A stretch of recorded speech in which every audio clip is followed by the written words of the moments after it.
This week, I'm going to discuss the most misunderstood and misrepresented relationship in the entirety of the Dragon Ball franchise. Yes, there are several contenders for that title, but I'm going to go with the one that I see get crapped on the most, even within the narrative. The romance between Yamcha and Bulma.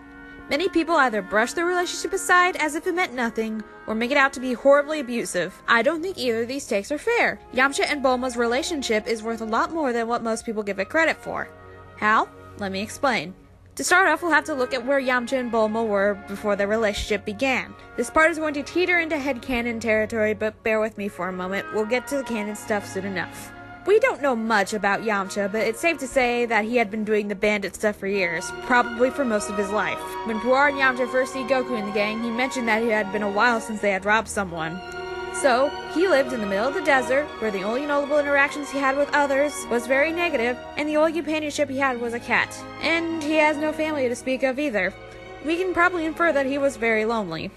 As for Bulma, she grew up a child prodigy to one of the most powerful and influential families in the world. She was more than wise beyond her years as well. However, she's also a bit temperamental and forceful, to say the least, and even her friends are afraid of her.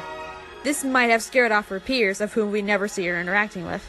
Add the high society and prestigious living on top of that, and she was probably pretty lonely as well. So, why were they both looking for the Dragon Balls? To alleviate that loneliness. Bulma wanted her perfect boyfriend, Yamcha wanted to get over his crippling fear of women so he could realize his dreams of having a family. This leaves us with two characters with the same dreams and goals, spurned from the same place. And what happened? They do get what they wanted, but they get it through each other.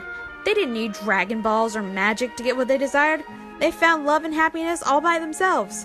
Once you put that into perspective, it makes the relationship really endearing and sweet. And this happiness continued for a while. However, once Yamcha started attending high school with Bulma, that was when cracks in their relationship began to show. Yamcha is, of course, a good-looking guy who's a gigantic sweetheart, so naturally he'd be popular with the ladies. And as is obvious in the show, Bulma is not happy about it. I think this stems from her own insecurities. She puts on an air of confidence in her beauty and intelligence, but come on. Competent people don't brag about how competent they are. She probably is scared that Yamcha might leave her for one of his fangirls, even if he has been nothing less than devoted to her up to this point. And of course, as we know, this spurns another search for the Dragon Balls.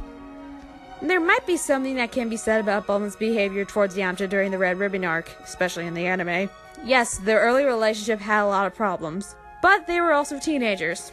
Think back to your first relationships, especially as a teenager. Teenagers are immature and they take things way out of proportion. It should be no shock that this would be the case with someone as fierce as Bulma. And here's the thing with relationships that aren't necessarily healthy but aren't abusive either. They can change for the better. And you know what? It actually did.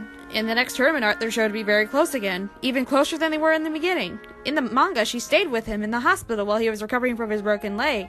And she showed incredible concern for him when it happened. A couple of years have passed, they've grown up a little bit, and it has already matured both of them. Hell, even before that, she was willing to help convince Roshi to start training him. This is when I feel like the relationship was at its strongest, and that they were at their most compatible. This is exemplified in the King Piccolo arc, where they're shown to be a very good team together. Here's the thing about Yamcha and Bulma's fights. All of them happen off-screen. Anytime they are on screen together, they're shown to be very compatible with each other. Another cute tidbit is that Bulma always thinks to call on him when she's in trouble. After Goku dies, she wishes that he was there, even though she says she doesn't need him. It shows that even when they're separate, he's still her number one. Of course, it didn't fix all their problems. After the end of Dragon Ball and the beginning of Dragon Ball Z, they're shown to have hit another roadblock. It's vague on what Bulma's actually upset about, but it's apparently bad enough for her not to invite him to the get-together at Kame House. And going by the manga and Kai, that's it. They don't see each other at all before the Saiyans arrive. As far as we're aware, they never reconciled. I think this makes his demise all the more tragic. Bulma's reaction to his death is absolutely heartbreaking. There's no screaming, there's no outburst of anger, she doesn't get an epic power-up or anything of that nature. She's just staring at the television screen, shaking as tears are welling up in her eyes. As far as we're aware, he died thinking that she hated him. You can only imagine how much regret and guilt she's feeling in that moment. There's a bit of filler in the anime that drives this home even more. It's especially haunting in the Japanese as it's told entirely through the visuals with no dialogue. There'll be a link in the description with the whole scene. It's one of the few bits I actually miss in Kai. However, it's that regret that only makes her more determined to get dynamic and get the Dragon Balls. And this is something I feel like is a missed opportunity. The only mention Bulma makes of Yamcha while she's on Namek is when she's thinking of Goku. There could have been something made of that. However, Dragon Ball's never really cared about that stuff too much, so I guess I shouldn't be too surprised. Nevertheless, he gets revived and their relationship can start anew. And so, by all accounts, this should be a tipping point in their relationship. Anyone watching this for the first time without any spoilers would assume that Yamcha dying was the push that Bulma needed to finally commit. The people at Toei probably thought that. Hell, both of the seiyus believed that to be the case. It just seemed to be the logical conclusion for their relationship.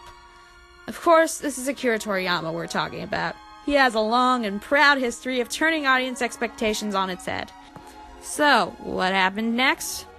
Randomly, out of complete nowhere, it turns out that Bulma left Yamcha due to an out-of-character reason, only to hook up with the genocidal sociopath responsible for his murder. Why?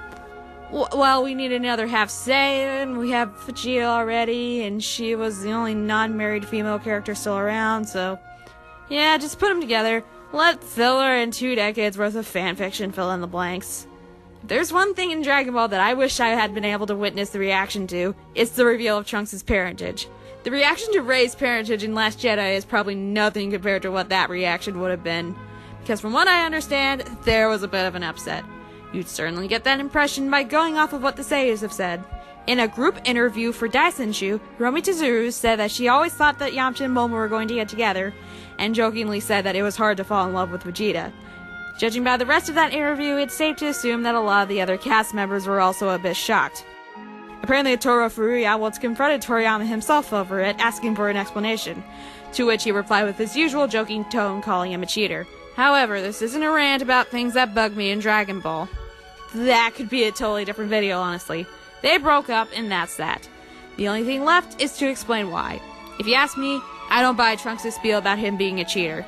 This is a man that stayed nervous around women for a very long time, even after he got over his crippling fear. This is a man that wanted nothing more than a wife and family. Yamcha is not the type to cheat. More likely than not, it ended unremarkably. They probably got into another rough patch in their relationship, and she probably hooked up with Vegeta in the meanwhile.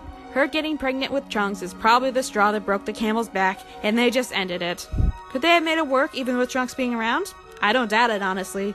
Motherhood did wonders for Bulma's maturity, and Yamcha would have been happy to raise Trunks on his own, in my opinion. But that's just AU-worthy wishful thinking on my part. The point is that their romantic relationship had come to an end. Their relationship as a whole, on the other hand, did not. It's clear that they remained friends afterwards and were still amicable. I should remind you that he was the one to comfort her after she found out about Vegeta's sacrifice. She invited him to her birthday party, she cheered him on in his baseball game, and he helped her out while she was pregnant with Bra. Once they both got over their jealousy and regret, it's clear at the beginning of the Android saga that he was a bit bitter over the whole thing, but they could still have a good relationship. That's not to say the romantic tension has gone away entirely. According to Word of God, Bulma is the only woman Yamcha ever loved. He might still love her even now. And if Word of God isn't enough for you, Dragon Ball Super Episode 70.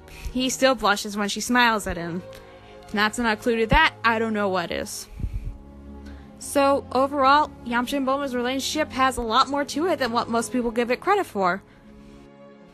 And that's all I got for you guys this week. Hope you guys enjoyed this video. Sorry for the little hiatus. I hope to be back to regular upload soon. Let me guys know if you like these fandom type discussions, because I have a lot of topics I'd like to cover in the future. So yes, thank you all so much for watching, and I'll talk to you guys soon. Take care.